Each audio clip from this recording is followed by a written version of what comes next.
Alright, hello guys. Yeah, I'm sorry. That was an epic fail. It was, for a moment, Gaming Den Takeover. Not really.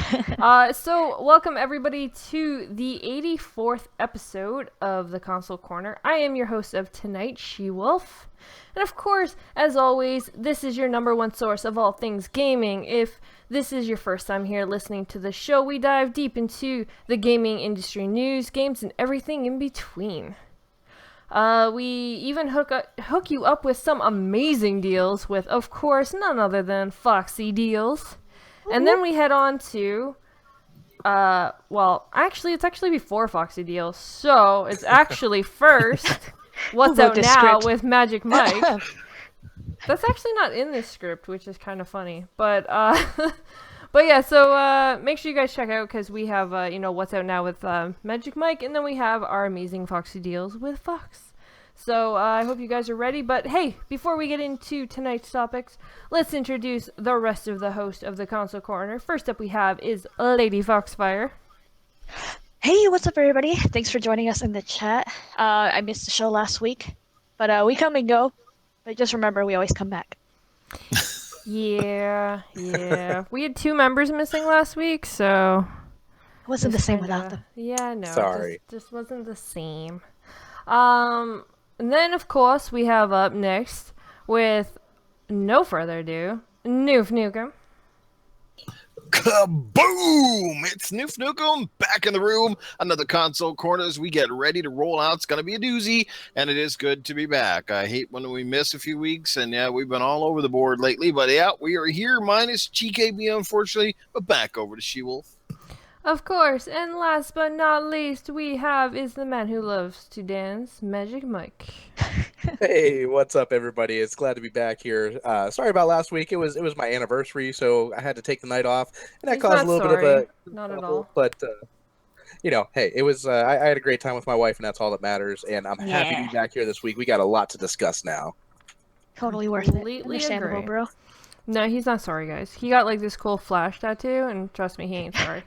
Oh yeah.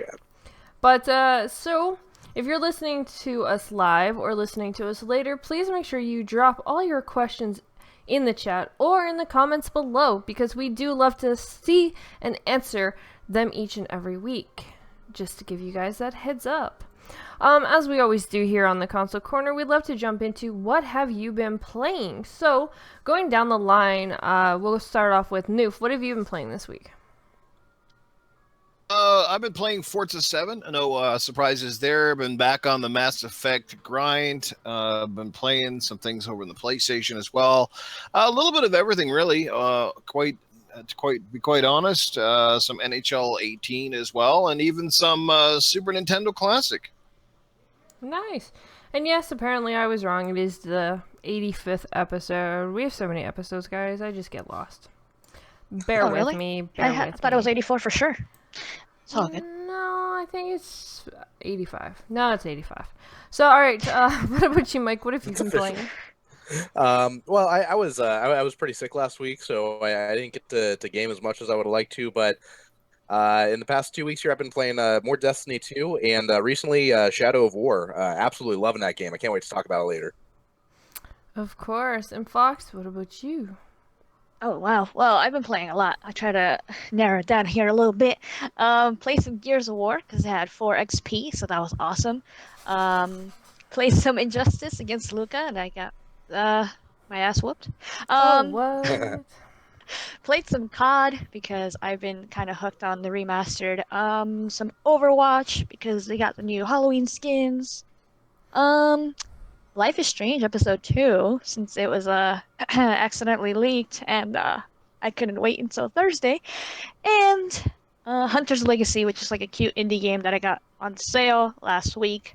And it's like a little kitty cat running around doing awesome things, so that's really fun. Very awesome. And I'm not going to go through the whole list of games that I've been playing, so I'm only going to list a couple of games. Yeah, I also missed some, but it's fine.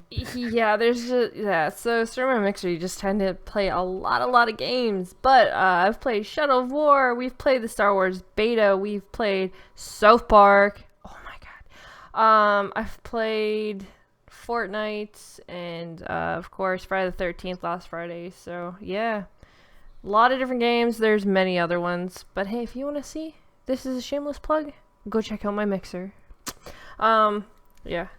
But so handing it off before we get into the rest of the topics of the night, I actually want to hand it off to Newf because he found something interesting before the show started. So Newf, you want to take it away? Yeah, this is kind of coming in late. I didn't have a chance to go through it detail for detail, but apparently some news broke late this afternoon that EA has shut down another studio. They have put an end to Visceral Games. And for those of you guys out there thinking, who is Visceral? Well, trust me, you've probably played a few games by Visceral. Most notably in the last few years, though, they were famous for the Dead Space series, which is a phenomenal series indeed. And more recently, they came up with the lackluster Battlefield Hardline, which had some moderate success, but I think it failed to kind of do the sales damage they had hoped. And I think they've also done a lot of multiplayer stuff, and they worked on various aspects of other games. I'm not even sure. Maybe somebody could correct me on this, but I think Visceral may also have had something to do with Battlefront game, but I could be mistaken on that. No, you're entirely right. Visceral, I may not be entirely correct on what aspect of the game they did, but I'm pretty sure I read that they worked on the Starfighter Assault aspect of Battlefront 2. So okay. DICE handed it off to them because they knew that their Starfighter controls were kind of wonky from the first game, so they wanted a different studio to just focus on that. And so they're responsible for all the changes that we're seeing in the Battlefront 2 mode of Starfighter Assault and everything that's been going on there, which a lot of people have been enjoying. I enjoyed it a lot when I played the beta. Yeah. That wasn't Visceral as well. Wasn't that the one that Amy Hennig, who used to be one of the main people for Naughty Dog, isn't that the one she went over to, or no? She didn't. I don't think she went over to the studio, but I think that she was hired. Like, basically, Visceral was the studio that was going to be making the Amy Hennig Star Wars game. I think that's been one of their primary focuses for the last few years.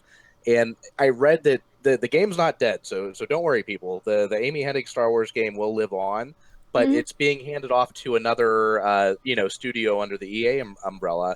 And to me, like, I'm glad they're still making the game, but when you switch studios like that, either the game's going to be heavily delayed because of this switch, or the game itself will suffer if they try to stick to the same timeline. Now, we don't know what that timeline is. Maybe it already has a nice buffer built in. Well, but I feel like... Sorry, I don't mean to cut you off, Mike. No, right. I just wanted to quickly throw this in before it jumped from that. There was a quote that said, while we originally expected this game to launch in our late year 2019, we're now looking at a new time frame that will be announced later in the future. Oh, there it is.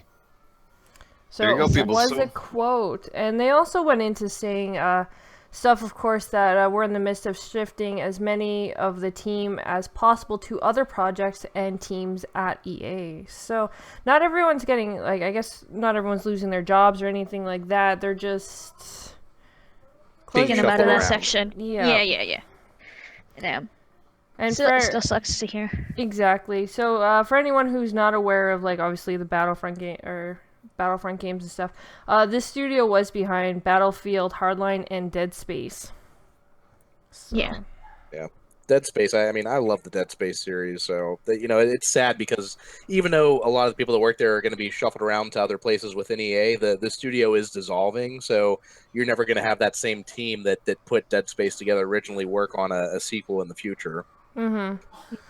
But it does make you wonder, though, as, EA also went into saying that they're in discussions with Amy about her next move.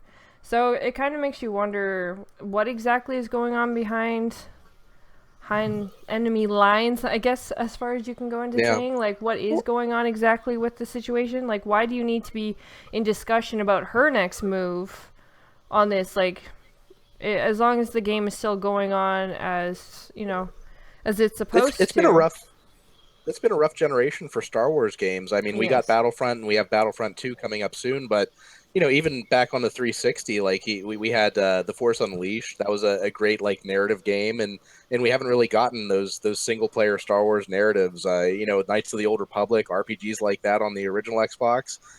for Star Wars fans. It's been dry for video games lately. I mean, ultimately, now the big question for a lot of fans is where does this leave the Dead Space series? I mean, Dead Space 1 and 2 were extremely big hits and have a loyal following, where Dead Space 3, while some people liked it a lot, it was more action oriented and it had the co op mode. I think the series kind of took a bit of a hit with that game, in most people's opinion. So I kind of wonder, like, where does this leave that franchise? Is it one they want to come back to? Is it something that they'll hand off to another studio, or there's just no future for it anymore? It's a good question to ask, and one that many of us, I'm sure, will have. Well, there was also rumors about things going around saying that EA had kind of wanted it more of a Destiny style based game instead of like an Uncharted based game. So that could have also put the game into some trouble as well, because obviously you have Destiny and stuff, and maybe Amy didn't want it to go that way. So, Are you talking about Star Wars? Yeah, the new Star Wars. Oh, okay. Okay. But I think, she's just writing the story for it. I don't think that has to do with the actual like gameplay mechanics. I think that might come more down to like who was actually building the game. Yeah. But I don't know. I think she still has the lead. Like, I think she has more say than a lot of other people all around. Beyond all this, it's just a disturbing trend for the industry in a total, because we've gotten to the point now where games are no longer quick turnaround things. I mean, the reason there's a Call of Duty game every year is because there's a different studio that handles a Call of Duty game each and every year. So it takes a lot of pressure off some of those studios, but that's a rarity. Call of Duty is one of the few franchises that can literally put out a stinking turd and probably still sell 5 or 6 million games easy, but everybody else after that is always a big question mark. And like, we're seeing this happen with a lot of studios. EA is extremely famous for shutting studios down. They've killed so many within the last 10 years, even Maxis, and we've seen Pandemic. We've seen a variety of them all get closed, and usually once they get taken over by EA. So oh man, sometimes it makes me cringe, because I'm thinking, how long before BioWare gets the old hook, right? But who knows? Yeah, that's pretty sad, actually. We also have to, you can't really compare things to Activision, because Activision has a lot to stand behind it. Like, the fact that they have, like, BattleNet and everything else standing behind them. Blizzard? Yeah, Blizzard, there you go. I am, I don't know. My head's not all there. Sorry, guys. But yeah, with having Blizzard behind them and stuff like that, that gives Activision such a bigger name that it gets insane. Where, yes, EA is big and all, and obviously they want to keep their games going, but that's just my point about comparing it to strictly COD. Like, that game has no real, comparison when it comes to certain games, because it's Activision itself. I think it's fine to compare them if you look at them in a company sense, not in the game and the franchises sense, but in the company sense. They're both big, well-known companies that have been around for a long time, doing all kinds of stuff, buying developers or studios, getting rid of them, liquidating them here and there, to the point where it just looks like they're money hungry to most of us when we're all gamers and we just want to enjoy the game for what it is. Very true. Very true. All right, so moving on to the next topic we have here. One was actually, I'm not surprised, but at the same time I'm a little surprised. CupHead sells over 1 million units in 2 weeks.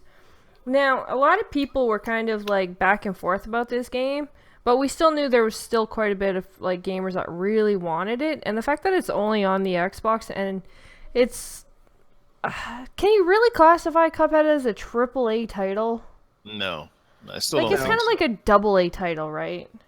Yeah, if you had to put it in a category. Yeah. So to come out and and sell, because for so long it felt kind of like a AAA, just because we've been talking about it for 3-4 years. But yeah, it is what it is. I mean, it's a well-made indie title, but it's not a AAA. I mean, and you can't call it AAA either when they're selling it for $20. True, that is true. But the fact that it sold 1 million units, that is actually really surprising.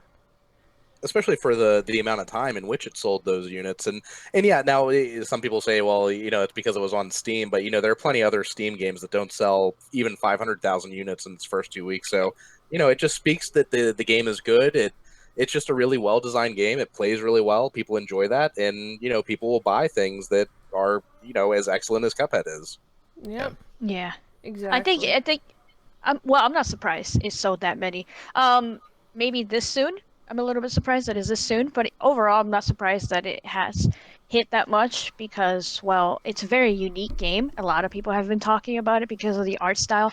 And on top of that, everybody's saying it's so hard, it's so hard. You got to try it, you got to try it. So like word of mouth definitely got around, and a lot of friends bought the game because they heard their friends playing it and they were having a tough time with it. So they kind of want to one off each other and say, "Oh, I beat the level that you couldn't beat," type of thing. So Right. overall, I'm not surprised because the game is so unique and special in its own way, no matter how freaking tough it is. Do you And it think? also A has lot of really patience and persistence for that game. Yeah. Do you guys think though that if it would have had online co-op, if it would have actually sold more? Yeah, I think it might have sold a little bit more. I don't think that Mhm. was a dissuading factor for people not picking it up. I mean, there's a Yeah. lot of factors too that can go wrong with an online co-op game, especially for that where the screen is so like filled with animation and things happening, and then you would need to have very good latency because any lag at all, you would be pretty much just dying left, right, and center. You know what I mean? Mhm. So it's something that I think will come now that they have the finances and the game has been a proven success. That we'll see it, but I don't think it had a real massive bearing on the game because most of us knew it wasn't going to have that mode in it long before it released. Yeah, I think that I'm sure there are some people out there that maybe didn't buy it because of the lack of online co-op, but I feel like getting the game now as opposed to waiting another 6 months, because like Newf said, a game like that you're going to need really really strong net code to make sure that everybody's frames are syncing up well enough, because it's an old school Twitch based side scroller boss rush type game, so everything needs to be on point. And Mhm. yeah, I'm happy to have the game now instead of having to wait until like maybe May of next year for them to work everything like that out. Mm. I raged. Definitely. That game makes me rage. If there was two things I would fix about Cuphead, two things only that I can think. I haven't finished it yet, by the way. I'm still stuck on Island 2, and I try to kind of take breaks from the game because I will get like kind of upset and I don't want to break anything. But Mhm. the two things I would change: one, I would have liked to have seen a couple more of the side-scrolling levels. I don't think there's a ton of them in the game overall. It really was a nice change of pace from constantly doing a boss after Oh, you boss, mean the and I run and think it would have been gun? nice Yeah, I love that. ones. I like those levels actually. I actually found those more fun personally. And the other thing I would have liked to seen is just to make the game maybe a shade easier. Is when when you parry those pink things and would have been Yeah. nice that when you're down a life, if you were successfully to parry one, that you would get that life back. Yeah, that would have been great if they would have added Because that would one have way to helped get. out with a lot. Because a lot of us you get on. Because for me, I'm famous at getting to like stage number 3, and then I don't know what it is about stage 3, but then I just get my ass kicked. Like the final stage, I'm always like just a shade from beating it, and it's like, no, you died. Well, that Mm. was one of my biggest thing was the life thing. Like people said, like yeah, you can buy yourself more lives, but you can't like when you're in a fight, you can't get any life back if you lose it. So that I didn't like that very much. Because it is pretty hard to parry those things at times, but there's so much going on. So that in itself is almost like, like a little achievement, to personally hit some of those, So I think that would have been a cool thing is, hey, when you parry one and you're down a life, you actually get the life thing back. Yeah, I think Yeah, definitely. that would have been a cool idea. I But agree. they I didn't. agree. But They yeah, I'm did happy not. that the game got a success and a lot of people are enjoying it. And even though they're frustrated with it, people still keep going back to it. Um, so yeah, that's actually really, really cool for the game, as unique as it is. That everybody's still talking about it, even on PC and stuff like that. Yeah, that is true. Well, the game has very broad appeal. It appeals to people who were gamers in the 80s. It appeals to new, younger gamers now. And Yeah. even like, my mother-in-law, she was over one day when I was sitting down playing it, and she liked it because it was like, oh, this is like, the old Bugs Bunny cartoons and stuff like that. She loves to Old watch school. those Yeah. things like late at night. So, she likes that old school animation style. So They're it's a game 1980s for all kinds of graphics. people. Yeah, But you know what definitely. impresses me just as much as anything and you guys will probably agree with me, is this is the first game that I've actually played in a very long time that felt like it was an actual finished game. Like the team put their blood, sweat, and tears into every inch of it, made sure that the game was spot on. Like it's the first time, I think, almost since the cartridge generation, where the game almost felt like it was fully tested and it, and it's almost flawless in an age now where you expect a 5 gigabyte update before your game even starts, and then there's updates every second day afterwards, and then there's glitches and there's flaws. This game feels like it was, like, again, this team poured everything into it, and they totally deserve all the success they're getting. Oh, South completely Park agree. feels Completely. like that to me. Nice. It That's does. good to know. I didn't have any issues with that game, but we'll be talking about that in just a little bit. So, if anybody doesn't have anything else to add, we will jump into the next topic of the night. I will take the silence as, yes, no, maybe so. Bring it on! Alright, we're going to jump into a topic that I know Mike is going to have some things to say, and that is the Shadow of War released last week, and I'm pretty sure there was a lot of people super excited about this game. We saw so much going on with it between the graphics, the 4K stuff, the new tactics that they were putting into it, and just a lot more new story. And I think they did a fantastic job. I played it for over, 4 hours? I think 4 hours. 2 hours? Maybe it was 2 hours. I think it was 2 hours. And there was times where I literally just got lost in that game. I would be sitting there playing it, and I didn't want to look away. The gaming mechanics in this game are actually really simple to pick up on and really easy to just focus and maneuver around things. That just makes the game so much more enjoyable, because one of my biggest issues is when you get lost in a game and the mechanics are harder. It tends to pull you out of it because you get so frustrated and you're just like, I'm done. But this game does not do that. This game actually pulls things together really nicely and allows you to move around the boards, move around the enemies, and it gets things done. And Shadow of War, I think, did an amazing job with this game. Mm-hmm. Oh yeah, no, absolutely, I couldn't agree more. I'm absolutely loving this. I really love the first game, Shadow of Mordor, and what I love most about Shadow of War is that it plays exactly like Shadow of Mordor, and that's not a bad thing or a knock at all. Because, like you were saying, that the gameplay is really tight. It's simple enough that you can master it really easily, but there's enough depth to it that you can really get into building epic combos. And just every system from Shadow of Mordor made its way back into this game, and then they blew that all up and they gave you more of it, and that, I think, is really what makes a great sequel. If you've got a good product, just give us more of it and make what you gave us even better than it was before, and that's exactly what this game is. Mm-hmm. I didn't see anything about importing my Nemesis when I started up the game. But at one point in the game, there was a captain or something that I was fighting, and he referenced events from the first game, and I think that he must have been something that was picked up from my save file. He wasn't the Nemesis that I was dreading, but just the fact that he referenced that, I was like, oh, okay, maybe I don't remember you, but you must have been in there. But, I mean, the game, I'm loving every minute of it so far. Yeah. Okay, so you were talking about some of the mechanics like I was, and did you feel like when it came to this game, you feel like when you're running around doing combos and stuff like that, and you're pressing Y to dodge and then you're attacking and stuff, do you feel like you're doing so much and you feel like you're so powerful, but really it's so simple about what you're actually jumping around doing? Yeah, well, I mean, at first it definitely starts out that way, but then as you start to level your character up, you can start unlocking new move sets. At first I was really disappointed because one of the things that I enjoyed doing the most was vaulting over an enemy, and in the first game I had upgraded my character to whenever I vaulted over him, he would instantly stun the character, and then I also had another upgrade where whenever an enemy was stunned, I could do this flurry of blows against them, and it made this really cool sound effect, and you went into your Wraith mode. And I couldn't find that in the upgrade paths when I was first looking through, but now all of these upgrades have sub upgrades to them, and it turned out that was one of the sub upgrades further on, down the upgrade path, And once I realized that and I unlocked that, like, I mean, I just got right back into the flow of things. So yeah, at the beginning, if you're just doing the basic attacks with X and doing the dodges, once you unlock your stun ability, where I think they call it like freeze in this game, which really threw me off at first. Like basically you turn the character into almost like a block of ice. Yeah. Once you get that and you get the other abilities where like you can vault over enemies, and then there are like special endings onto your vaults.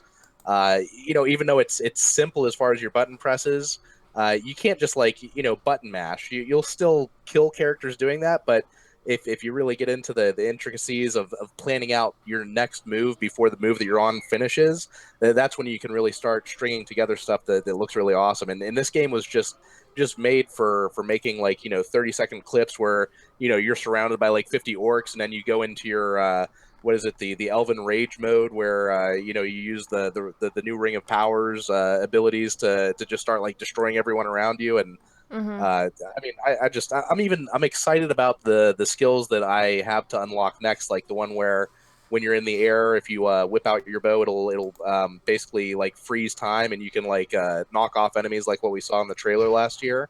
Yeah. So it's got a lot going on. The combat system, it's simple, but it has just so much depth to it. There's so much you can do. It is very, very true. Fox or Newf, you guys have anything you want to add? I can just say that I have not played Shadow of War, and to be quite honest with you, I don't know if I will. After playing the original game, originally I kind of felt like I liked it, but the more I played it, the less I did. So I wasn't a huge fan, honestly, and I might never even finish the original game. So as much as I like Lord of the Rings, there's just something about that game doesn't jive with me. So I'm just gonna leave that one on the sidelines. Okay. What about you, Fox? Much to Mike's dismay. Oh, no. Yeah. Hey, everybody has their own preferences, and I don't ever expect anybody to enjoy the same games I like, and as long as they don't expect me to enjoy the same games they like, it's all fair as long as we're all having fun. No, Very you're supposed to true. lie of Gears. Oh, Um, no. I do I'm like kidding. Gears. What are you talking about? No, I know. No, I said love. But anyway, Oh, besides love. that, I'm in the same boat as Newf. Definitely, we're rolling away. The game looks awesome. Obviously, the combat looks amazing. I love watching people streaming it. Mm-hmm. I just not into the game itself. I rather watch Lord of the Rings movies and The Hobbit and all that good stuff than actually play the game. But one thing that did stick out when I was reading articles and stuff about it was the loot box system. I don't know if you guys have any issues with that stuff, but yeah, I've heard a lot of articles talking about how they throw that in your face a lot. They're always like mentioning that you need to buy some loot boxes, get some better, I guess, warriors or whatever, or anything like that. Even I heard somebody say that it prevents you from seeing the true ending and stuff like that because of the loot box system. I don't know what's going on there. You guys heard I anything haven't about heard. that? No, I haven't heard anything about the ending, and I have heard people complaining about the loot boxes and everything. But I mean, the game just drops items so frequently. Like every time you beat a major character, like a captain in the army, what basically was the nemesis system from the first game, Mhm. you get a piece of loot right there. And I mean, I've been getting so much loot. I have no concern whatsoever for loot boxes. Yeah, Have I you I think tried don't. any of them? I've never touched any of the ones I have. no. Oh, okay. Do they like throw that in your face like when you start up the game and stuff? It's like right there and then?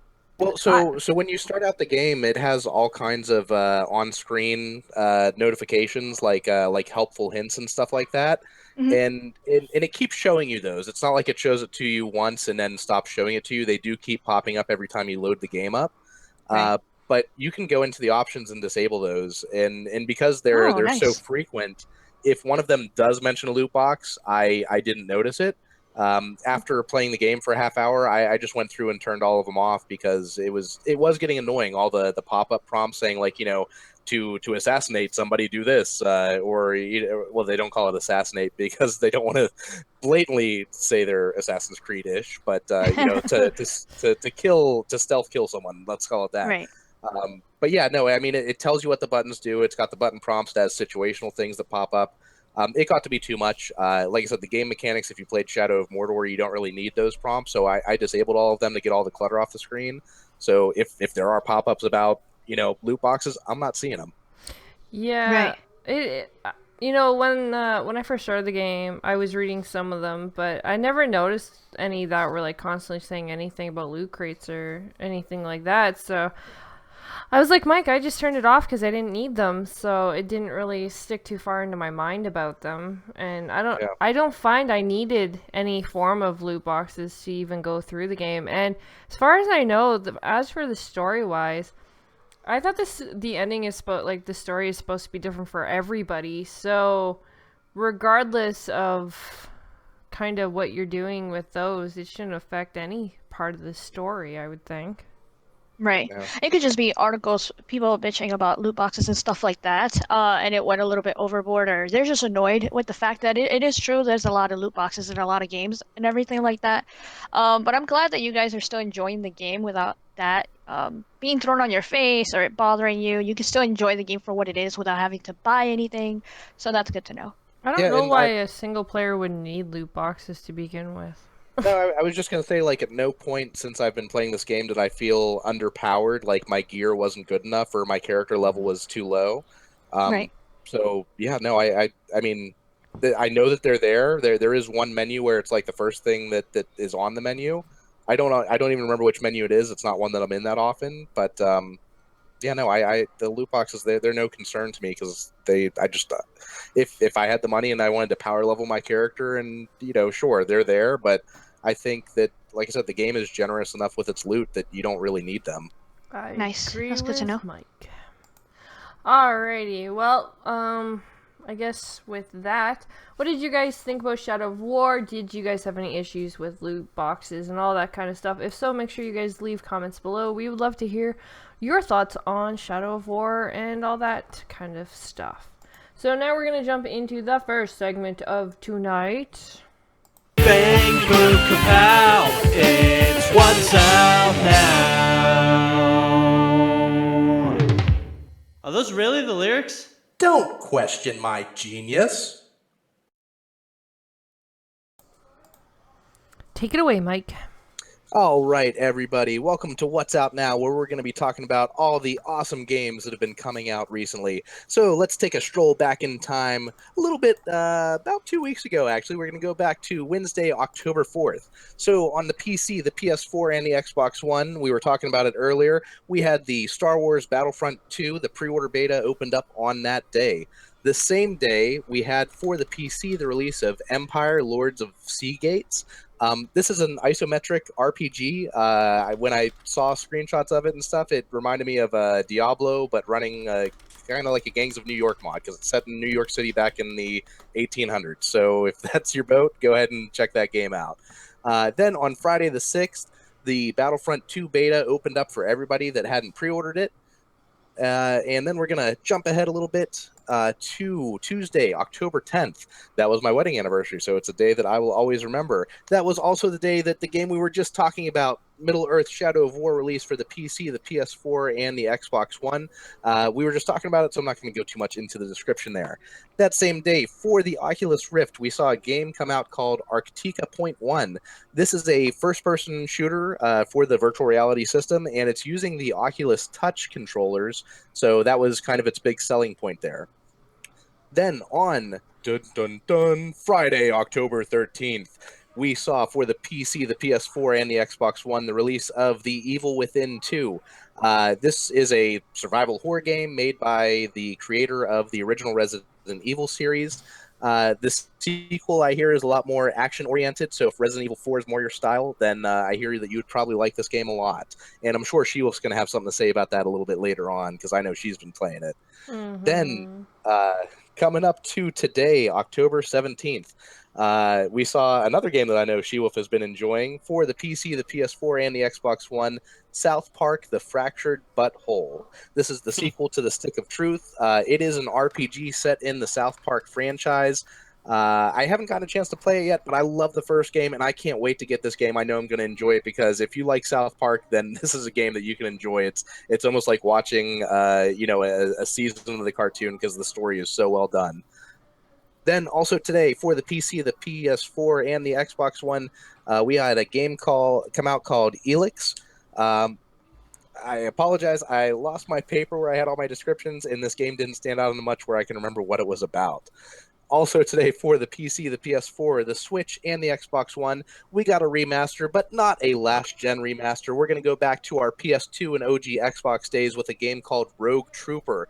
This was a third-person shooter game, had a lot of cover mechanics in it. It's based off of the comic book series. When the game first came out for the PS2 and the Xbox, it was very well reviewed, and if you love that game, you've now got an awesome remaster out.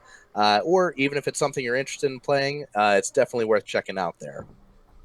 Then today for the 3DS, we got a game called Etrian Odyssey 5 Beyond the Myth. It's a JRPG dungeon crawler. So it came out in August of 2016 back in Japan, so we're finally getting a release here in the West. Also Nice. today, for the PS4, the Vita, the Wii U, and the Switch, we're getting a physical copy of Axiom Verge. This was a digital game that came out. It's a very Metroidvania game.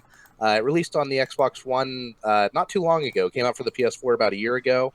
And yep, now we're getting a physical release. If you already own the game digitally, this Multiverse Edition doesn't have anything added to it. That's just the subtitle they're giving the physical release there. Mhm. Then for the PC, the PS4, and the Xbox One, we got WWE 2K18. It's, WWE. It's better than 2K17, not quite 2K19, so that's what you got for that. And our last release is on the PS4. We saw the release today of Gran Turismo Sport. So if you've got a PS4 and you're looking for a racing game, I think that's your option this fall, and I hope you all enjoy it.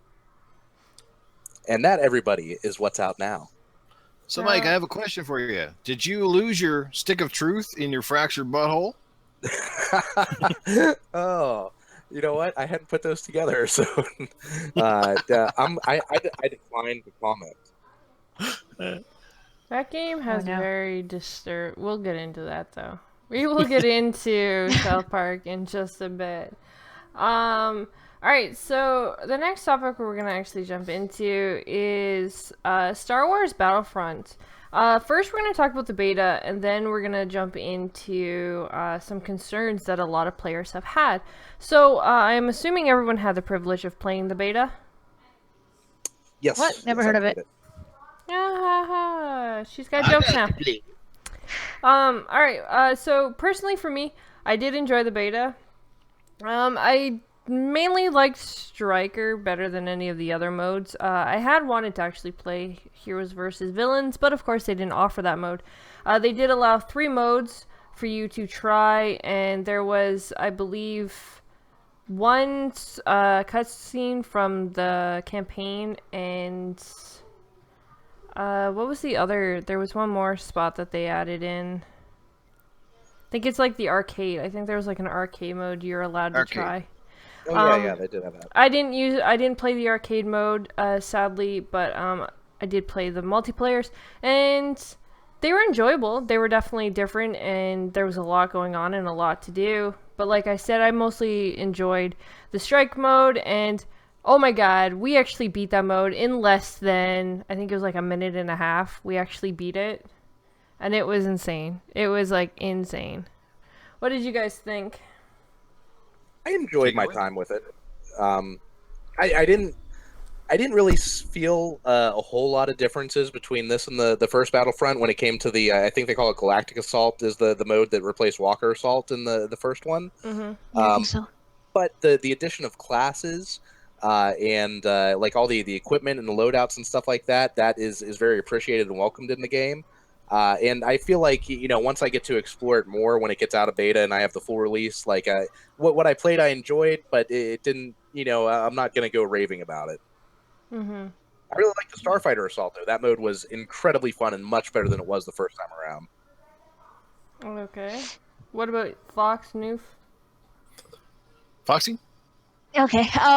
Okay. So I actually enjoyed the beta a lot. I was surprised that like I really liked the new UI because like before it was all white and stuff. I know that's a simple thing, but I actually like it. So the new UI looks really nice. I don't really care for the whole battle crates and stuff that they have in there. Still don't know how I feel about that. I have mixed feelings, but overall, I enjoyed the game. I tried all the modes, and my favorite, which is a surprise because even though I saw the trailer and it looked really cool, which is Starfighter Assault, it looked really cool, and I was like, oh, I can't wait to try that, but I'm probably gonna be crappy at it. I actually really enjoyed that, and I got really good, so I was happy. And it kind of reminded me of like Ace Combat and stuff like that. Mm-hmm. So that was really fun. I thought I was gonna like Strike more, but eventually I got really bored. Like after 3 matches, I was like, I'm gonna do something else. So when it came to Strike for me, yeah, I got really bored. I guess maybe it's the map or anything like that. But I did try Chewy. That was really fun. Um, but yeah, overall, I really enjoyed the beta. I like that they extended it as well, because of the day that it was supposed to end, I deleted it, and then when I found out they extended it, I actually downloaded it again, and I was like, hell yeah, I'm going back in. And I was Yeah. just flying around. It was really fun. Okay. What about you, Newf? Cool. Yeah. Hey, well, I'm gonna break in with a little Star Wars theme here, and this. Yeah, Chewie approves. He says buy the game or he's gonna choke you. I did it all for the Wookiee. The Wookiee, but I couldn't find the cookie. Oh my All God. right. The Battlefront 2 beta was pretty damn good. Graphic wise, it was awesome. Sound wise, I mean, it's Star Wars, true and true. They improved on a lot of things over the original game. It might need some more balancing, some tweaking here and there, but I mean, that's what a beta is all about, right? I mean, overall, it had plenty of modes. It had lots of new and old mixed in between. Like their take on the Rush mode, obviously. The arcade was pretty cool. Got to play as what's his name, Darth Maul there, and you slice through a bunch of people with your sword, and it's kind of like time limits and stuff. So there's something really for everybody. I think it's a pretty awesome game. I mean, if you're a Star Wars fan, it's a no-brainer. You got to get out there and buy it. I mean, it's not going to please everybody. It still feels like more of a casual-based shooter. You know, like they didn't tweak a lot of mechanics from the original, but they did make it better. There's no question. And the fact that it has a campaign, which looks really good, I haven't seen a lot on it, but what I have seen, that's the biggest reason I'd want to buy the game, and that was one of the biggest reasons I didn't like the last ones, because they didn't have a campaign. So now they got everything in there, and I wouldn't worry too much about the crates. I don't think they're going to ruin anybody's enjoyment of them. You don't have to buy them. I don't think they're going to make a massive difference to the gameplay. I really don't. It is what it is, but I enjoyed my time with it, even though I didn't get to play it as much as I'd hoped. Yeah. Well, going into, I guess, the other part of the topic, Newf kind of went into that. Star Wars Battlefront 2 devs respond to loot box concerns. They do actually come out and say, rest assured, we're continuing to listen to you coming out of the beta. We're taking a look at some of the most discussed topics, from crates to progress to strike modes. They also go into saying, as a balanced goal, we're working towards having the most powerful items in-game only earnable via in-game achievements. So, you know, I guess they are trying to work on a lot of the things. They do say crates will include a mix of star cards, outfits, emotes, and victory poses. So, you know, it looks like, you know, they're trying to listen to discussions, and this is why feedback from betas are so important. Yep. Because agreed. game developers do want to hear, well, usually. I'm not going to say all, because I'm sure there's some that could kind of care less. But a lot of them do usually want the feedback. So if you guys have issues, go to the forums, go to, you know, Twitter.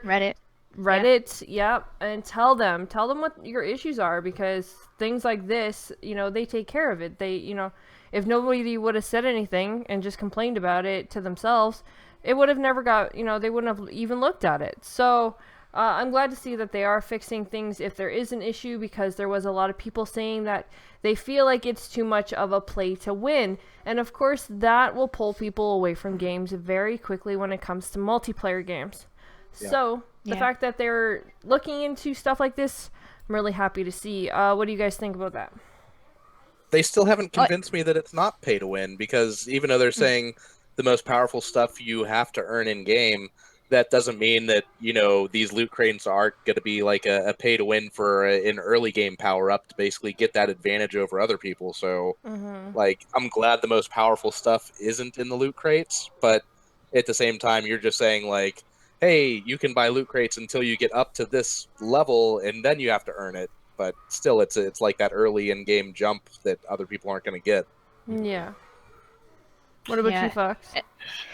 No, I agree. And then the fact that like there's different levels to each card. So let's just say you and me get Ray, but like your Ray's powerful than my Ray, or you know what I mean? Like you get mods for your weapons and stuff like that. Mm-hmm. Is this disconcerting because yeah, if somebody has enough money, they could go in day one and buy a whole bunch of stuff, and yeah, automatically they'll have more stuff than me.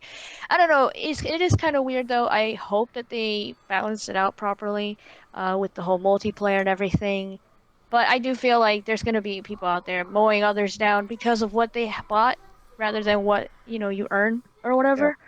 I think there is more stuff in the crates than there is in game, just leveling up, to be honest, from what I've noticed. I don't know for sure. And then I think somebody said that, oh, it's just a beta. That's just an example. It's not literally going to be like that. Because of the way that we were earning cards in the beta. Yeah. Was more frequent or less frequent? I forget how somebody described it. And I can't even remember because I was just enjoying the game for what it was. And I agree with Newf with the whole you're in the game looking at these awesome graphics because you're immersed in the Star Wars world, and then you're hearing all these the sounds and everything. It's just fun. And yeah, in a way, if you really think about the loot crate and stuff like that, it is a bit annoying, I think. Yeah. Well, this is the way I look at it. Like, if you're one of those players who can dump, say, an easy 40 hours a week to play just about any multiplayer game, and you're getting your fair share of these things, fine and dandy. But here's the nature of the beast here. The majority of us don't get a chance to play hours and hours and hours on end of these games, and like I said, when they're starting to put them behind little paywalls, I mean, you're not forced to buy them, so that's the good news, right? But the thing is, there's always going to be a selection of the public, the gamers out there, that they are going to pay for them because they want the edge. They want weapons that fire faster. They want weapons that are stronger. They want to jump higher. They want to get a superhero quicker. They want to basically try to avoid the steps that the 40 hours a week person has to play to get. I mean, at the same time, as long as everything in game is accessible to a player without having to spend real world money, I'm not talking about in-game credits. Who gives a crap about that stuff? But I mean, as long as you're not forced to buy it, it is what it is. I mean, guys, like I had this conversation. I think it was yesterday. That's where I was saying, like, we've gotten to the age of games now where games are taking 3, 4, 5 years to make. They're costing hundreds of millions of dollars. The companies are not really jacking up the prices of the games. Like, they're not going through the roof. We actually, if you look at game prices today in comparison to what they were 15, 20 years ago, they should be a heck of a lot higher than what they are right now. You know what I'm saying? And I understand why these companies feel the need to do this, because they see success with games like Call of Duty, and they see what success that Destiny is having, et cetera, and they all want to jump on the bandwagon. I mean, if you look at a lot of these crates too, it's not even do a lot of games have loot crates or prize crates, but even the way that they open up, they all look very similar. As soon as Gears did it with theirs, like every game has that, like the crate opens up and makes a little sound effect. There's like light beams shooting out of it and stuff. You know what I mean? Like they almost look identical now. It's just crazy, and people copy the perk system for Call of Duty, and it feels like one game copies another, vice versa, Definitely. going. I don't know. I mean, until you play the game and you played enough of it to really, so you can come back and say, you know what, I think this game is screwed up. But at the end of the day, people got to put their money where their mouth is. And if it really is a problem, then you don't buy it, and you make sure you don't buy the next game. You make sure that they're heard. And I think right now companies are getting a bit of an earful. And if it's something in a single player game, like who cares? I mean, because what does a single player gain you? But when it is multiplayer and you're getting an advantage because you can get a crate or whatever it be by spending especially real world money, it is kind of unfair, and it takes the fun out of it for especially the casual players that come in. But then at the same time, it's a lot of the casual players that are buying it because they want to keep up with the hardcore players. So Yep. Yeah. No, I think loot crates that they should be more cosmetic overall. Oh, definitely. Like skins, weapon skins, things like that. When you get into those game-changing aspects of a loot crate like that, that's what I really have a problem with. And if like what Newf was saying, if you were to take in like inflation and adjustments and stuff like that, and as well as the development costs, yeah, games should be much more expensive than they are. We haven't had a price raise in games since the Xbox 360 really started up. So if the price of keeping my games at the price they are is for loot crates to be implemented, that's fine. But giving someone an advantage just because they spent more money than me is complete crap. Yeah. Oh, I definitely agree. I think this whole loot crate or this whole like phase of battle packs and all this whatnot, it's a phase that's happening right now. Like it's been happening what for like 2 or so years that a lot of games are just implementing it, and I'm okay, like what you said, with it being cosmetic for weapon skins, character skins, emotes. That's fine. I'm okay with that.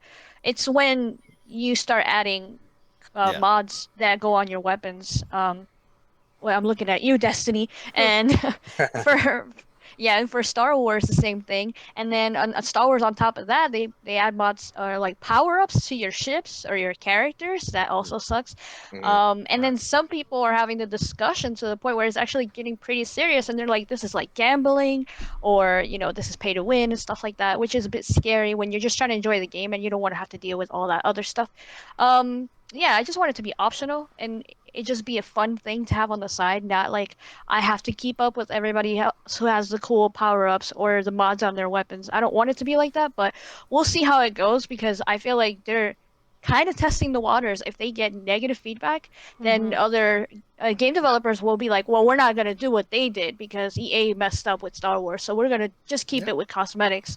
Kind of like how Overwatch is doing it. I like that. And I like how Yeah. Gears does it as well, even though Gears kind of throws in bounties, which bounties do have extra XP and extra currency, but that's not like in-game changing. Yeah. Everybody gets the same weapons and stuff like that anyway. Yeah. Hey, but give Battlefront credit as well. They're giving you the map packs this time. They're not coming up with overpriced DLC that nobody Right. knows is even what's in the package. So they're trying to make things up somewhere. You know what I mean? Right. And the right. thing that people don't get either is that Star Wars is an anomaly. The same with Call of Duty. Those, Destiny, Call of Duty, Star Wars. There's about what 6 or 7 games that we can basically say, no matter when they come out and how they come out, they're going to do pretty damn well for the company. Even last year's Call of Duty Infinite Warfare, even though it had less sales than say the Black Ops series, it still did plenty of moolah for Activision. It's still on the top 20 charts almost every time you look at them. Those games are pulling in some dough for the companies. Right. Which is in itself that kind of disturbs me because games that are really doing well, that are almost guaranteed to do well, you kind of ask yourself, why do they have it in there in the beginning? It's different for a struggling company starting out who doesn't know how many sales they're going to make. For example, like a new IP like Quantum Break, you don't know if it's going to be an instant success or not, and you kind of understand it a bit more. But that's just it. No games now have big guarantees that they're going to do well for companies. When we've got 30 plus million Xboxes, we've got 60 plus million PlayStations in the wild, and we're talking about some big games this year that come out and can't even crack 1.5 million in sales. Do you honestly guys think that these companies are seeing return on investments? And then studios are getting closed down because of this. So people buy this. You got to start putting your money where your mouth is. You got to start buying the damn games, and if not, you can't necessarily blame a company for throwing in stuff to try to maximize the return on investment, because a lot of these games hit the bargain bins pretty soon too, and that's a lot of money that they're not going to get when they start knocking down. That's just retailers clearing stuff out and online, blah blah blah. So like it's just nature of the beast. And like in the chat, Predators, like if the games go up in price, everybody's going to flip a lid the other way. So like I said, you can't have your cake and eat it too all the time. It's you're damned if you do, you're damned if you don't. So you just got to live and bear with it. If you don't like it, don't buy it. If you like it, it works for you, great. Like that's what people got to remember. Chill out. It's video games, people. It's just kind of part of the business right now. Very true. There was definitely a lot said, but a lot of very true stuff. So it definitely was very nice to hear. So if anyone has anything else they would like to add about Oh yeah. I'll jump in right quick and I'll say I'm gonna focus on COD. Like that's my main game that's gonna be like this fall. And then I'll buy Star Wars later on because I actually do want to see a little bit more reviews or I guess just the finished product. And since I am more interested in the campaign rather than the multiplayer, like right now the multiplayer thing that stands out for me in Star Wars is the Starfighter. That was really, really fun. So I could wait for that. So I'll wait for the game to come out later on or on sale or anything like that because I'm more focused on what's gonna happen in this campaign. Yeah. Alrighty. So before we jump into a lot of people's favorite part of the show, I want to quickly jump into an article was written by Anthony. Okay, I'm gonna say your last name wrong. So if you're watching, please don't hate me. Please don't hate me. I think it's like Agaro or I don't know. I can't say your last name. I'm sorry. But so he writes for I believe he's actually the owner of games2gamer.com. Make sure you guys go check it out. There's a lot of great news on it. But he wrote an article about Nintendo wants mature games. Now that makes you wonder, like, wait, what? Mature games on Nintendo? Who does that?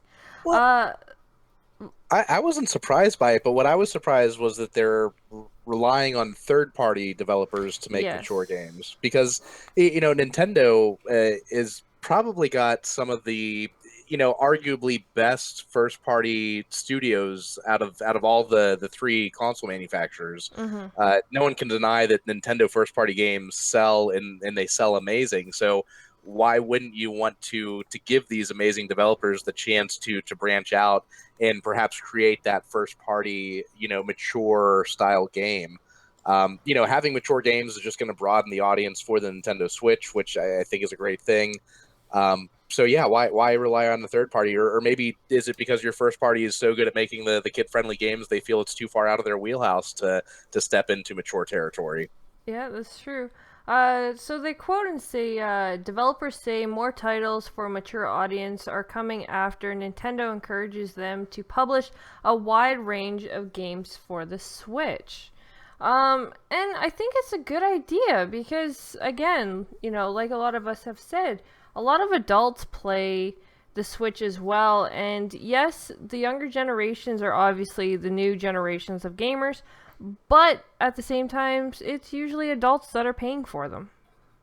So it's always, and a lot of the generations of adults now are the gamers of the last generation. So to keep both audiences happy, you need both of those style of games. And I'm happy to see Nintendo kind of opening up their ranges and being willing to do something like this. A lot that have kind of been rumored is like Conquer, for instance. I'd see some rumors that there could be a new Conquer for the Switch coming out, which I thought was kind of interesting. That's funny. It is. That is really funny. So.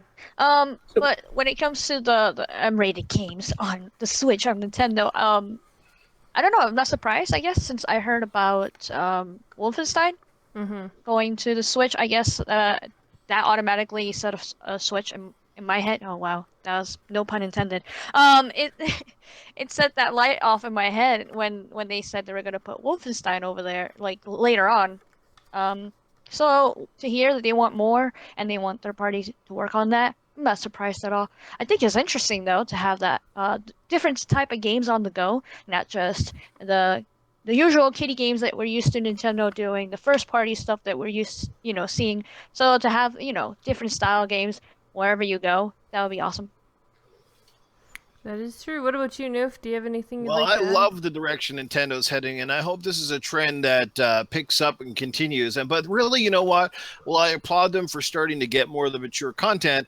At the end of the day, it's going to come down to us gamers and supporting again those mature games on the system, because if they're going to bring out a half dozen games, nobody buys them, well, we're back at square one all over again. So this is why some of the games that are coming out right now for the Switch I intend to buy on the Switch, because I'd like to see this console get support long past Nintendo's first party stuff. So I will probably pick up Skyrim for the Switch. May even pick up Doom. I know for sure I want to get LA Noire on the Switch, a few of those games. So like I said, I like where they're going, and if Nintendo keeps going like that, maybe Mario will be saying something like this: "It's me, Mario. I can finally take my pants off." Yes. Oh my god. No chills. I'm leaving. Wow. Bye. What was it? There's that No, one I picture. like what they're doing. Step in the right direction. Switch is doing really well right now. They got to be pretty happy. I don't know how they managed to pull, another rabbit out of the hat after the Wii, but they seem to be doing it. And the quality of titles so far on the Switch have been good. Unlike the Wii, which had for every good game there was about 12 that were shovelware that were absolute garbage. But it's nice to see the quality. Plenty of indies going there, and like I said, and a swing over to the mature titles as well. So hopefully they can keep that going. Hopefully people that pick up a Switch are going to buy more than just Zelda, Mario, and Mario Kart and all that stuff. And if so, it'll be good times for Nintendo, and they might bring over a lot of us old farts later on down the road. Actually, I got a funny feeling a lot of us old farts are the ones who bought the Switch anyway because of the nostalgia. It's Nintendo. We grew up with it, and so let's hope the trend continues. That's kind of my point. And to be honest, like the younger generations, how like people are like, oh, we need to protect our kids. We need to protect our kids from video games and all this kind of stuff. Do you know how many not video kids, do you know how many kids actually see worse just from going to school? Mm-hmm. Like, video games or watching the news. Yeah, like... Or just turning on the computer. Exactly. Like, kids get on computers, they get, they watch TV, they see the news, parents have the news playing in the background while they're doing things, like... Yeah. Kids are open to so much nowadays that... a guy shooting a monster is really not a oh my god, close your eyes, you can't see that kind of thing. As long as there's not like hard nudity, South Park, you really have nothing to worry about when it comes to like violence and all that kind of stuff in video games, because they see so much like worse stuff nowadays just by watching TV. Like even kid TV shows. Yeah. I've seen somewhere like you'll see like I can't remember what the show's called, but the girl, like, there's this like girl, and she's actually like really mean, and she's rude to everybody, but she's supposed to be like the cute little daughter kind of thing, and I'm like, seriously? I don't like Dora the Explorer. I know what you mean. Oh damn! No, not Dora the Explorer. Wow. Yeah, video games are not the trouble these days. I mean, the fact that most kids from age 5 to 17 have got a freaking cell phone in their pocket, they're about 3 clicks away from seeing a giant dong up on the screen. Oh my god! Like this is where we're going in the world. I mean, it's crazy. Like TV shows now are far more like raunchier and far more. Yep. Like violence now than what we had back in the, and we used to think stuff back in the 80s was bad, and you're like, remember when The Simpsons used to be considered a bad show, and then you watch it, you're like, man, this stuff is tame as ass. Yep. But kids, I mean, as long as they can find an internet connection, trust me, they're pretty smart. And when it comes to tech like, savvy, has anybody seen the TV show called Big Mouth? Not yet, but I want to. Yeah. Wait till you see that cartoon. And then tell me what kind of cartoons do they put on TV. That one gives a whole new meaning to inappropriate cartoons. But, so, it's just, in general, this is a good thing for Nintendo. I think it is, open your range of video games, especially the third parties. If you're hoping that this console is going to last you a while, then open up to those, to those third parties and pull in some new games and all that, but don't pull away too far. Like, I don't want Nintendo to pull too far away from, obviously their main titles, their exclusive titles, because that's kind of what makes Nintendo. So yeah, it's just an extra option. I like that. It's pretty cool. I think the Mass Effect 3 was on the Wii U, and nobody freaked out about that. Oh yeah, Rick and Morty. So. There's another cartoon that. That's an adult cartoon. It's the reason why that's an Adult Swim. That's different. It's still a cartoon that kids can come across. So true, if they're up late. Well, no, there's YouTube channels that actually stream that like 24/7. Yeah. Oh yeah. Well, yep. Never mind then. So, or if you've got that's like why I on love demand or Conquer anything back. like that. That game still to this day blows my mind because Nintendo approved of that game and Nintendo. If you guys remember, Conquer was not intended to be more mature rated game when it started. Yeah. It was basically another game in the vein of Super Mario, and somewhere along the line someone said, no, like, let's make this character stand out, let's make him a little bit different than everything else that's been done. And sure enough, he had an attitude, he drank booze in the game. I mean, there was boobs in it, there was crap, and there was, I mean, I loved the game. I loved it because at the time it was humor that well, we might have seen, but definitely didn't see much of on a Nintendo platform. And Yeah, that's probably definitely. why that game, even to this day, if you tried to pick up the cartridge of it, it's like Mhm. still like stupidly priced. You know what I mean? Mind you, I just get it on the Rare Replay game. I'm hoping that at some point Rare at least makes the when the OG Xbox games become backwards compatible. I'm hoping that that will be one of the games that gets it, because that would be one of the few games Oh I would love yeah, to buy again. Yeah. definitely. I think they'd totally do that. Well, it's definitely a lot of interesting things that Nintendo is working towards, and I know everybody on this panel is super excited to see what else they bring out. So, with that being said, we are now going to jump into When you're short on funds, but you wanna have fun, trying to find the price that fits you just right. Hey man, that's a steal. Listen up, it's Foxy Deals.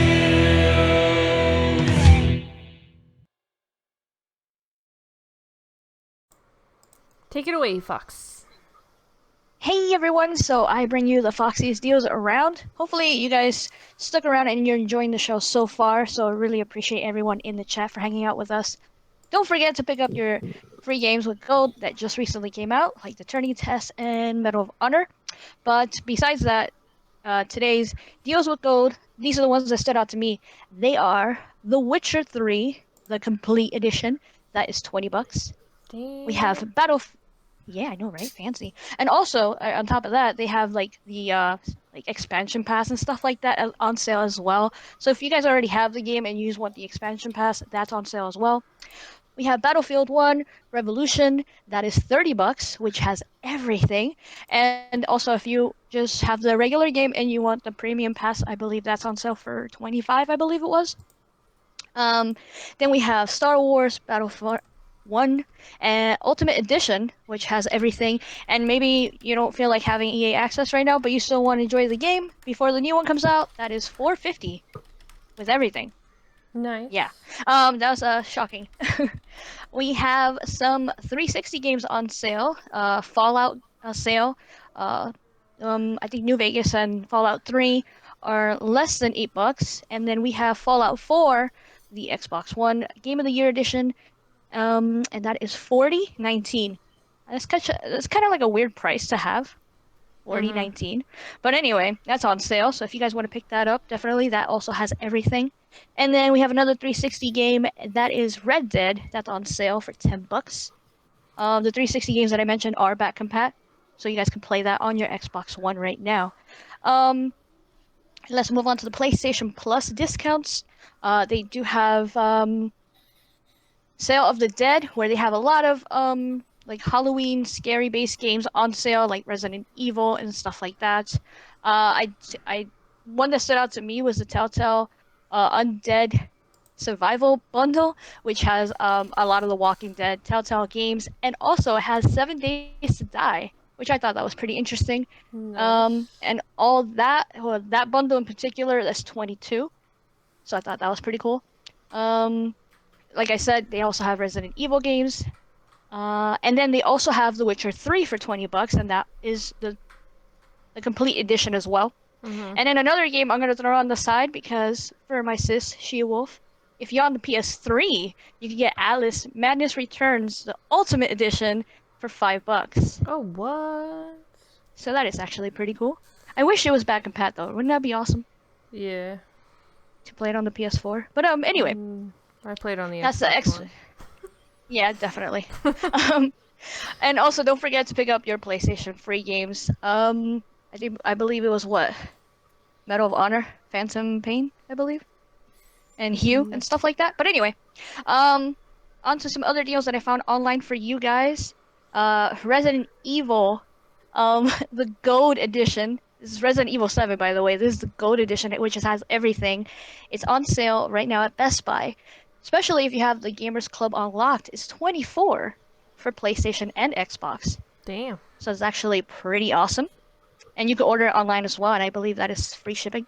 They have at Best Buy as well, Rise of the Tomb Raider, Rise of the Tomb Raider, the PlayStation version, 20-year celebration one, it is $20 with Gamers Club Unlocked as well.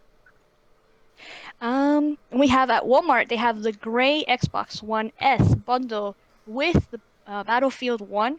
And that is the 500 gigabyte model. That's only $200 if you guys want to pick that up.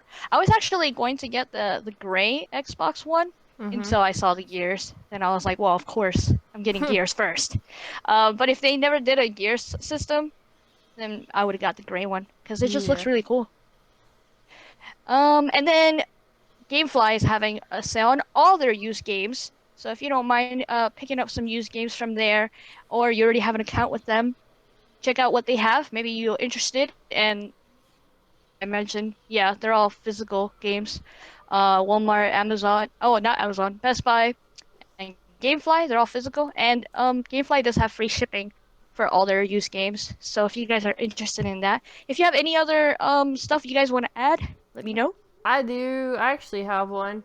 GKB, we actually use this one. For anybody who has a PC, Evil Within 2 plus DLC is only $34. What? Wow. Brand new game. Where? The Evil, it's on cdkeys.com. Again, that's Evil Within 2 plus DLC is only $34.99. And we can quote, it does work. So... Nice. If you have a PC, that's the way to go, guys. Like, absolutely the way to go. So that's a good deal. And I for can make a brand new Crappy game. happy here. If anybody's still riding the fence on a PSVR right now, you can get the headset or the bundle $100 off, at least here in Canada, at your local EB Games. And I do believe Best Buy is running it as well. I noticed they all had the sets down by $100. I don't know if that's because they're bringing out the new one with the modifications, trying to clear out maybe the older stuff or not. But yeah, it is marked down, so not a bad time to jump on the PSVR bandwagon, I suppose, if you're looking to score yourself a few extra bucks off. Nice. I'm mad at you, Newf, but you know what? I'll just send Crappy hate mail for you. But anyway, I hate PSVR. No, but I'm kidding. Thank you guys all for chiming in. That's awesome. And if you guys have anything else you want to add, tweet me at LadyFoxFire with underscores, and I'll share all this stuff on Twitter later on, and I'll keep adding throughout the week like I always do. Back to you, SheWulf. Yeah, so make sure you guys check out all her amazing deals and watch her Twitter for any information. So we're now going to jump into a game that released today. Now, a lot of people have been waiting for this game. And it got delayed. Everybody was pretty heartbroken about it. And what game is this? I am talking about South Park, The Fractured Butthole. Yes, people, this game literally puts any form of mature adult games to shame. You literally play as the coolest character. You can be a female, but you will get, when you like fill out your character sheet, if you play a female, you're going to either be like a cisgender or you're going to be a transgender. So just a fair warning you, even though they finally give you females, they still play around with it. So it's kind of funny. And I had a blast playing this game today, like absolutely a blast. There's so much to do. There's so many side missions, and I actually thought I wasn't going to like the fighting, but I actually did. I enjoyed like the different moves and the different abilities that you actually get for your character. I actually really enjoyed it, and the story is just outstanding. Now, they definitely take the whole nudity to a whole new level with when you find Cartman's like book and stuff. I'm not gonna like go into details because you guys have to like obviously play the game and see some of this, but his drawings. Yeah. That's all I'm gonna say. It's getting excited over paper mache friggin' tits and buttholes. I don't know. It was definitely a really awesome game though, and I'm loving the story so far. And like I said, I love the abilities you get and the character creation and stuff like that. I have to say, my character looks pretty badass. It does. But so what do you guys think about the game? Are you guys looking at getting it? Have you played it? Are you guys excited? What's going on?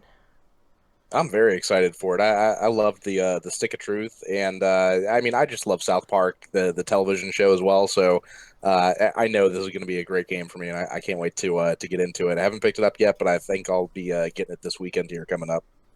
Awesome. What about Fox Newf?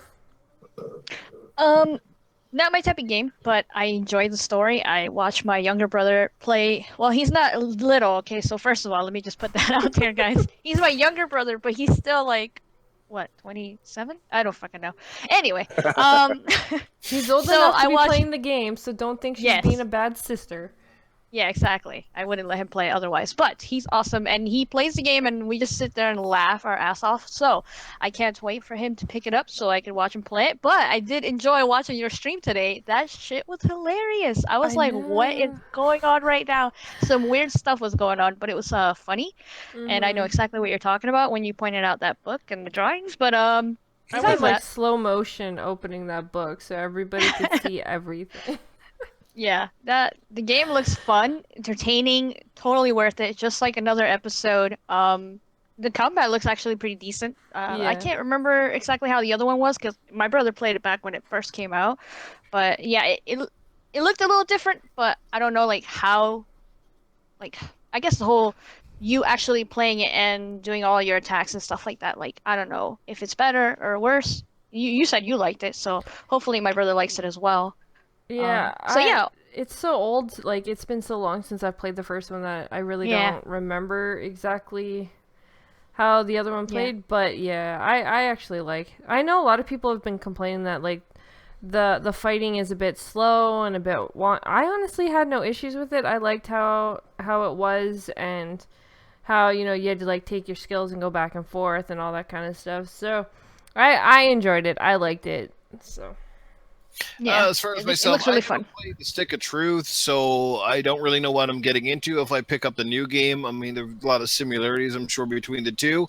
I hear that this one's even better, though, mind you. And I mean, you know, I'm a moderate South Park fan. I was a huge fan of South Park in the first like years it came out, but somewhere along the line, I just kind of lost touch with it for whatever reason. I didn't watch a lot of television and stuff, so I just kind of lost touch with the franchise. I can't even remember the last time I watched a full episode.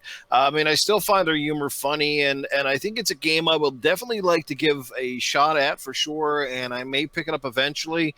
But right now, I can say it's just not high enough on the radar that I want to spend $80 to pick it up. I got too many other games coming out within the next 3 or 4 weeks. The next two that I'm guaranteed to get, it's going to be Super Mario Odyssey, and probably after that, I'll pick up Call of Duty World War II, and we'll see what happens with Battlefront. I don't know, but that's my next two on the radar. Yeah. you know, if you would have said that you didn't like their comedy, I would have been like, really? Really? Their sense of humor is No, like I love yours. South Park comedy. She's kicking So- you out. She's kicking you out, bro. No, so much like my humor. I know it's crazy. I know I love their humor. Yeah, it's a great awesome. game, One, and one even of the the best graphics. comedy movies ever was Orgasmo. You guys got to check that one out if you can find it. Oh yeah. Oh, that's an old one. That's a funny Incredible. movie though. That's a funny movie. But as for South Park, though, you know, the graphics are. It's just like watching a TV show, to be honest. Yeah, Like if Cartoons you, are on point. Exactly. If you really enjoy watching the South Park cartoons, you'll enjoy this game because you're mostly like you're walking around, you're stealing things, which is awesome. I stole so much crap from people that I'm proud of it. But so you run around, you fight things, but there's a lot of cutscenes and there's a lot of stuff going on that you just feel like you're actually part of the story and you feel like you're part of the TV show and all that kind of stuff. So I really loved it. It was a really great feel for me, and I'm actually going to be streaming it again tomorrow, the second half of it. I stopped playing today so that I could stream more of it tomorrow. wow. So Nice. yeah, I was really into it. I played like 4 hours today of it. I played 4 hours Yep. already of the game, and like I was like, oh my god, I am like right in here on this game. So it was fun. I had a lot of fun. Definitely. Yeah, it looks cool. I hope everybody enjoys it. It's just funny, the crazy good time. And you know what? I think it fell in a good day. Like I know Shadow of War and stuff came out, but like if you're not into those type of games, like this is another good one to pick up. Mm-hmm. I don't think it's in danger of being bombarded by all the other stuff that's coming out later, like Call of Duty and Star Wars and stuff like that, and Assassin. Mm-hmm. So I think if you really enjoy South Park, you're gonna pick it up, I think. That's true. That is definitely true. I think it's gonna do good. Yeah. So unless anybody has anything else to add, we're actually going to do the outros of the show. And the quiet I will take as nobody has anything to say. I love my panel tonight. They are absolutely outstanding, aren't they, guys? Everybody's like high on, I don't know, nothing apparently. Alright, so thank you everybody for watching. We're gonna go down the list and let you guys find out where you can catch all these great streamer or gamers and what they're doing and all that kind of stuff. So, going the opposite way down the list now, Fox, what are you up to? Shoot. I gotta work on some videos for my channel. You guys can find me on Twitter, obviously, because I'll be posting Foxy Deals on there. The links and stuff is down below, so check that stuff out. And also, gotta get back into streaming. I almost streamed yesterday. I wanted to stream a little bit of Overwatch, but it was kind of late, and I was like, that's fine. I gotta warm up anyway, because I haven't played Overwatch in forever. So maybe I'll do that along with a different stream that we're doing on Thursday. So, I love how she talks yeah, so quietly when she's talking about, yeah. because I'm scared. She ain't scared. So besides the Resident Evil stream that's gonna happen, y'all know, yeah, I want to stream some other stuff too, so I gotta get back into that. But yeah, if you guys missed the Gaming Den last week, check it out. That was awesome. And then we'll be back on Friday at 12 p.m. Eastern. Oh yeah. What about you, Mike? You guys can find me on Twitter. You guys can find me in the Gamers Knows Best Discord. And as always, you can find me here on Tuesday nights for another episode of Console Corner. Definitely. Mike is a very simple man. So I keep it simple. Yeah. What about you, Newf? Hey, well, you guys know you can find me here. This is where I've settled in. This is where I planted my rump. But tomorrow, I will bring the show on the road for another episode of Xbox Nation with Crap Gamer, Mooch, and company. Should always be a good time. Lots of great topics on that. Otherwise, guys, check out my channel. I'm overdue for some more videos. May go a little bit further into Forza maybe and do a review or something on that. But definitely got to get some more stuff on the go. And definitely a return of Cletus would be welcome, I'm sure. He's been kind of MIA since the fishing game, and a few other things like that. So yeah, again, everybody in the chat, thanks for stopping by. You're awesome as always, and we will see you again very soon. Yes. And of course, I was your host of tonight's episode, SheWulf. You can find me on Mixer from Monday to Friday, hanging out.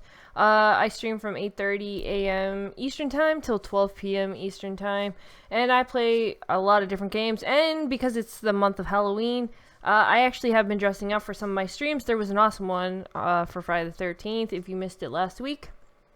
And then, of course, because Fox wants to talk all quietly about it, we have the Resident Evil co-stream that we will be doing. Fox is finally going to get through this game, and we are going to play it. I do have a new makeup for that, so I hope you guys are excited to see. And, of course, like she said, we have the gaming done on Friday. And, again, all that fun stuff you can also catch on Mixer. I also want to say that some of my streams that if you guys didn't catch on Mixer, I will be posting here on YouTube so that you guys can see my reactions to these new upcoming games that have been releasing lately. So make sure you guys check that out as well. And as always, GKB is very missed, and we hope that he comes back next week. You can always find him on Twitter, here on YouTube, and all that fun stuff as well. So don't worry, he is not gone forever, guys. He's just a little busy. Other than that, you can find all of our information in the description below, so make sure you guys go check all that out. And I guess with that being said, thank you for watching, and come back next week. We are out. Later. Bye. Later! Tonight we're running on the right track.